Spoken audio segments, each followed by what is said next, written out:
Hello friends, આજે આપણે વાત કરીશું બેચ ફ્લાવર થેરાપી વિશે. સૃષ્ટિ પરનું અપ્રતિમ અને આહ્લાદક સૌંદર્ય એટલે ફૂલ. ફૂલ સુગંધિત હોવાની સાથે સાથે ખૂબ જ ડીપ હીલિંગ પ્રોપર્ટી પણ ધરાવે છે. આવા જ 38 ફ્લાવર્સ અને તેની હીલિંગ પ્રોપર્ટીનો ઉપયોગ લાગણીઓના બેલેન્સ માટે કરતી પદ્ધતિ એટલે Bach flower therapy. Bach flower થેરાપીમાં ઇમોશન્સ અને ફિલિંગને સૌથી વધારે મહત્ત્વ આપવામાં આવે છે. એટલે જ આ થેરાપીને સોલ હીલિંગ થેરાપી પણ કહેવામાં આવે છે.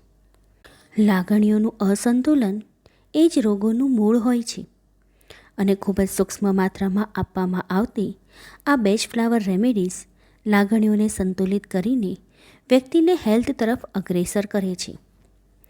આજના મોડર્ન યુગમાં જ્યારે નકારાત્મકતા, ગુસ્સો, ડર અને ચિંતા અનેક રોગોનું કારણ છે, ત્યારે બેચ ફ્લાવર થેરાપી એ વ્યક્તિને માનસિક શાંતિ અને સહજતા પ્રાપ્ત કરવામાં ખૂબ જ ઉપયોગી બને છે. આ કારણથી જ આજે દુનિયાભરમાં આ થેરાપી ખૂબ જ લોકપ્રિય બની છે.